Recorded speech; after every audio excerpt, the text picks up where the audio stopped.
सभी को नमस्कार। तो हम मोशन स्टार्ट कर चुके थे और मोशन चैप्टर में हम फिजिकल क्वांटिटीज के ऊपर एक वीडियो ऑलरेडी देख चुके हैं। तो आइए आज हम पढ़ेंगे डिस्टेंस और डिस्प्लेसमेंट और दोनों में क्या डिफरेंस है हम इसी वीडियो में देखते हुए इसके बारे में हम पूरा अच्छे से स्टडी करेंगे कि डिस्टेंस और डिस्प्लेसमेंट की डेफिनेशंस क्या है, उसके मीनिंग क्या है और हम उसके एग्जाम्पल्स लेके उसको समझेंगे और इनके डिफरेंस को भी हम क्लियर करेंगे। तो आइए देखते हैं डिस्टेंस यानी दूरी। हिंदी में अगर हम बोले तो दूरी या विस्थापन। डिस्प्लेसमेंट को हम क्या बोलेंगे? विस्थापन। तो ये दोनों टर्म्स आज हम देखेंगे। सबसे पहले है डिस्टेंस यानी दूरी। तो इसको हम बोल सकते हैं द एक्चुअल और the complete path travelled by an object, यानी किसी भी एक ऑब्जेक्ट ने कितनी एक्चुअल में दूरी कवर की है या ट्रैवल की है उसको हम कहेंगे दूरी। तो इसकी हम डेफिनेशन क्या लिख सकते हैं? The actual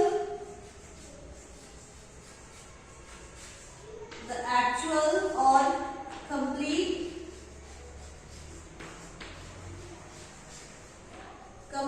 length of path या पाथ लेंथ, कोई भी वर्ड हम यूज कर सकते हैं। द एक्चुअल और कंप्लीट पाथ लेंथ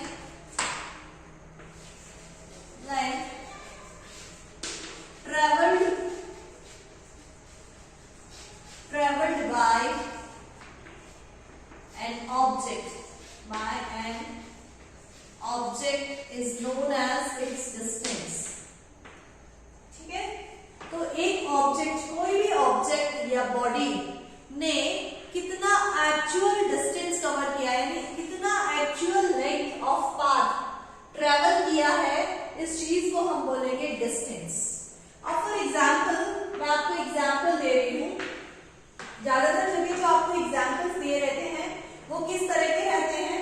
इस तरह के रहते हैं कि मान लीजिए दिस इज 0, अब 1 2 3 4 5 मान लीजिए यहां तक है। This is O and this is A। तो what is the distance between O A? तो आप बता देंगे ये 1 किलोमीटर है। तो 1 2 3 4 5 तो 5 किलोमीटर। तो आप यहाँ पे लिख देते हैं 5 किलोमीटर। लेकिन अब हम एक दूसरा एग्जाम्पल समझेंगे जिससे कि हमें डिस्टेंस और डिस्प्लेसमेंट दोनों के बीच का ही डिफरेंस बहुत अच्छे से क्लियर हो जाए। तो अब हम इसका एक और एग्जाम्पल लेते हैं। मान लीजिए कि ये मेरा घर है A, this is my home A। मैंने यहां से चलना शुरू किया और यहां तक मैं पहुंची B। ठीक है, और ये मान लीजिए 3 किलोमीटर है। अब B से मैं गई C। ठीक है, और ये मैंने मान लीजिए 1 किलोमीटर और ट्रैवल किया। किसी फ्रेंड के घर में पहले B, एक फ्रेंड का घर है उसके घर में रुकी। उसके बाद में C, एक फ्रेंड का घर है वहां पे रुकी। उसके बाद में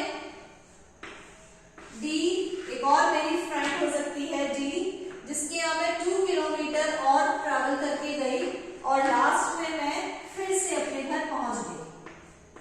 ठीक है, इसमें डायरेक्शन का तो कुछ नहीं है, खैर मैंने लगा दिया है। इसमें डायरेक्शन का कोई जिक्र नहीं होता डिस्टेंस में, because it is a scalar quantity. और मैं अगर आपने स्केलर और वेक्टर आपको नहीं पता है तो आप मेरा प्रीवियस वीडियो देखेंगे जिसमें मैंने फिजिकल क्वांटिटीज के बारे में पूरा ब्रीफली अच्छे से आपको इंट्रोड्यूस कराया है और डिस्कस किया है। तो अभी आप देखेंगे, मान लीजिए दिस इज ऑल्सो 3 किलोमीटर।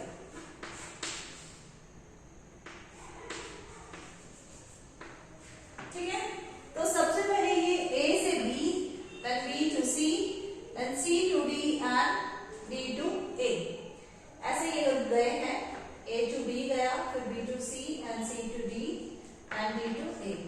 अब हमसे पूछा है कि what is the total path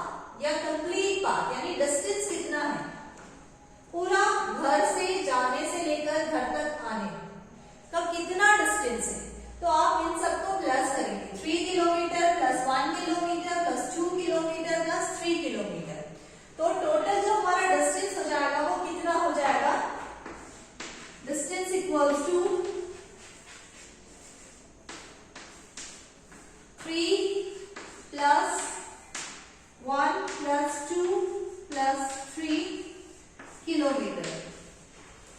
मतलब कितना हो गया 3 plus 1 4, 4 plus 2 6 and 6 plus 3 9। तो 9 kilometre we have traveled. So total distance covered by an object is 9 kilometre. तो हमारा जो टोटल डिस्टेंस है that is 9 किलोमीटर। ठीक है, ये आपको क्लियर है। अब जब मैं डिस्प्लेसमेंट बताऊंगी तब आपको पता चलेगा कि ये एग्जाम्पल मैंने क्यों दिया है। ठीक है, तो अब आपको क्लियर यहाँ पर हो जाएगा। क्योंकि डिस्प्लेसमेंट की अगर हम बात करें तो डिस्प्लेसमेंट की डेफिनेशन हम कैसे लिख सकते हैं? It is not the total path, it is the shortest path या शॉर्टेस्ट डिस्टेंस भी हम इसको कह सकते हैं। इट इज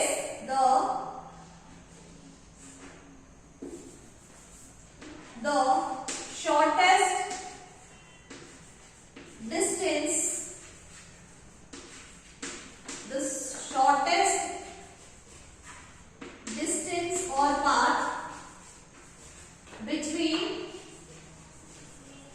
the किस के बीच का शॉर्टेस्ट पाथ है? डिस्प्लेसमेंट जो है वो किस के बीच का शॉर्टेस्ट पाथ है? The initial position and the final position of a body. किसी भी बॉडी ने कहां से चलना शुरू किया और कहां जाके खत्म किया, तो उसको हम बोलेंगे, उसका जो शॉर्टेस्ट पाथ है, सबसे छोटी दूरी उसके बीच में जो है, उसको हम बोलेंगे डिस्प्लेसमेंट। तो the shortest distance between the initial position and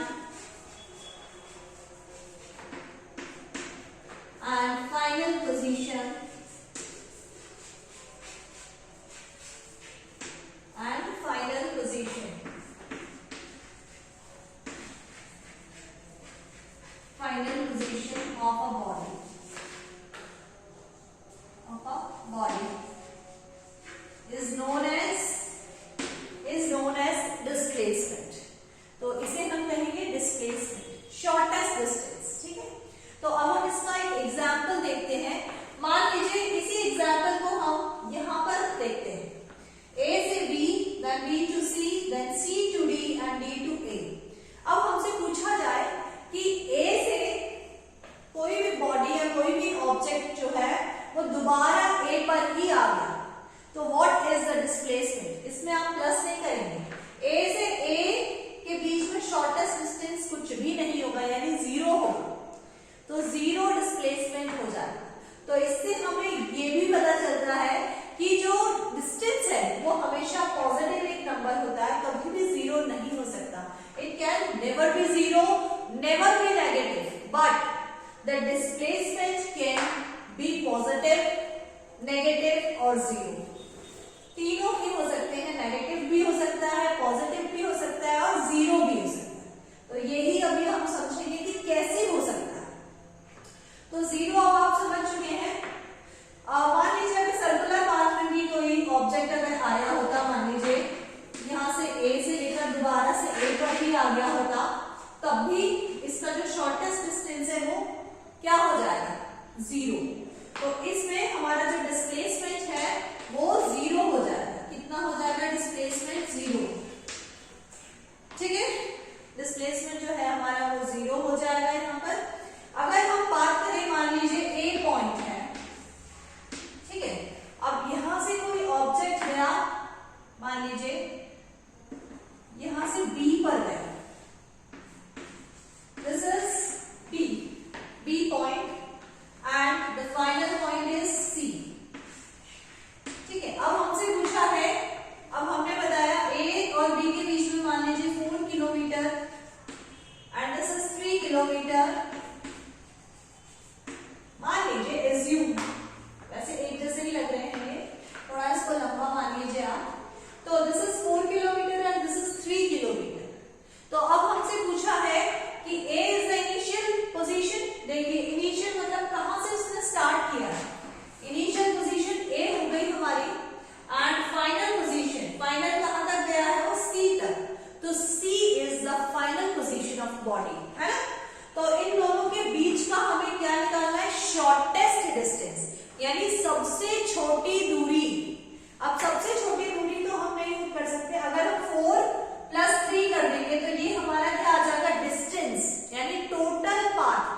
या complete path travelled by an object. लेकिन हमें यहाँ पर डिस्टेंस नहीं निकालना है, we have to find displacement. तो डिस्प्लेसमेंट में हम क्या करेंगे, शॉर्टेस्ट डिस्टेंस करेंगे। तो आप कैसे करेंगे, शॉर्टेस्ट डिस्टेंस जो है वो ये वाली हो जाएगी, ये। तो यहाँ पे आप पाइथागोरस थ्योरम लगा देंगे, और पाइथागोरस थ्योरम में आप सबको पता है क्या होती है, इसका स्क्वायर प्लस इसका स्क्वायर इक्वल्स टू इसका स्क्वायर, है ना। तो एल्टीट्यूड का स्क्वायर प्लस बेस का स्क्वायर इज इक्वल्स टू जो भी आपका ये रेगुलर है उसका स्क्वायर कर देंगे आप, ठीक है। तो ये कितना निकल आएगा आप मुझे बताएंगे कमेंट सेक्शन में। 4 का स्क्वायर प्लस 3 का स्क्वायर इज इक्वल्स टू, तो जो भी आएगा that is the shortest position, shortest distance between the initial position and final position. तो ये आपका डिस्प्लेसमेंट आ जाएगा। अब नेगेटिव कैसे होगा डिस्प्लेसमेंट, ये भी आप सोच रहे होंगे कि मैडम बोल रही है नेगेटिव भी हो सकता है। तो नेगेटिव भी हम एक बार समझ लेते हैं। देखिए मान लीजिए ये कोई भी आपकी, जैसे आप ग्राफ में भी बनाते हैं, यहाँ आपका मान लीजिए 0 है, तो ये आपकी एक्स एक्सिस मान लीजिए दिस इज एक्स एक्सिस, तो पीछे वाली को हम क्या ले लेंगे, एक्स डैश, ठीक है। तो ये हमारी अगर पॉजिटिव डायरेक्शन है तो एक हमें नेगेटिव डायरेक्शन लेनी पड़ेगी, यानी अगर हम फॉरवर्ड, यानी अगर हम ईस्ट डायरेक्शन, इसमें डायरेक्शन का भी बहुत खेल है, because displacement is a vector quantity. ये एक वेक्टर क्वांटिटी है, यानी मैग्नीट्यूड के साथ साथ डायरेक्शन भी होगा। तो मान लीजिए ईस्ट डायरेक्शन में अगर हम फॉरवर्ड डायरेक्शन मानते हैं, यानी पॉजिटिव डायरेक्शन मानते हैं, तो हमें इसका बैकवर्ड यानी कि वेस्ट डायरेक्शन को हमें क्या मानना पड़ेगा, नेगेटिव डायरेक्शन, ठीक है। तो अगर कोई बॉडी अगर यहाँ पे जा रही है, मान लीजिए यहाँ तक गई है ये 3 किलोमीटर,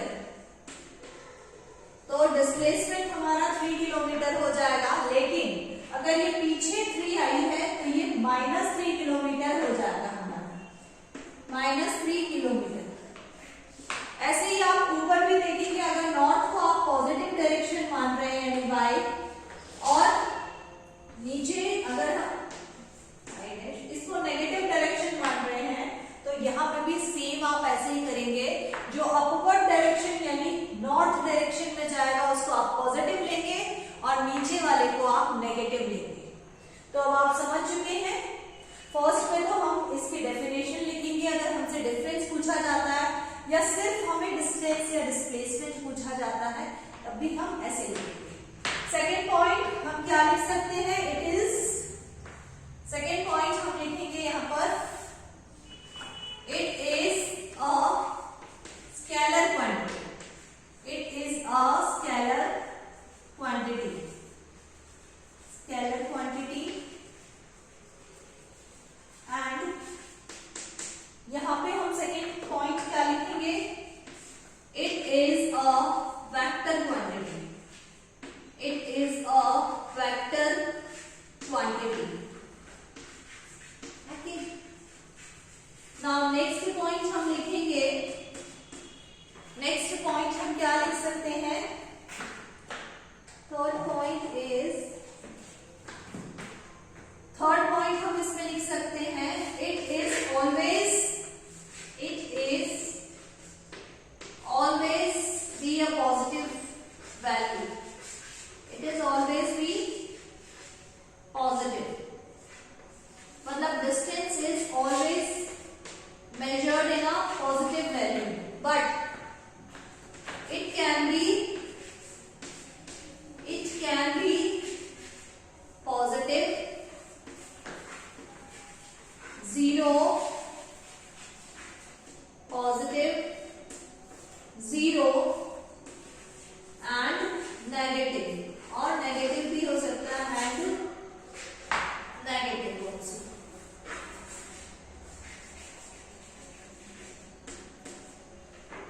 देखिए I am not a physics expert, मैं कोई फिजिक्स एक्सपर्ट नहीं हूं, लेकिन फिर भी मैं आपको सारे टॉपिक्स जो हैं वो एट अ ग्लांस हम पढ़ सकते हैं, और जो भी कंसेप्ट्स हैं हम पढ़ सकते हैं। बहुत ज्यादा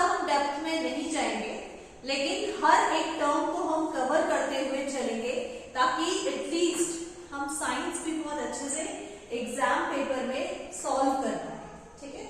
और जितने भी हमारे न्यूमेरिकल्स आए वो भी हम अच्छे से कर पाए। तो ये आज हमने डिस्टेंस और डिस्प्लेसमेंट का जो कंसेप्ट है वो बहुत अच्छे से सीखने की कोशिश की है। और बाकी अगर आपको कोई भी डाउट्स है तो आप उनको कमेंट सेक्शन में लिख सकते हैं। और आप ये भी बताएं कि आपको फिजिक्स जो है वो अच्छा इंटरेस्टिंग समझ में आ रहा है या नहीं, और आपको किस किस चीज के वीडियोस और चाहिए वो भी आप कमेंट सेक्शन में जरूर बताएं। Thank you so much.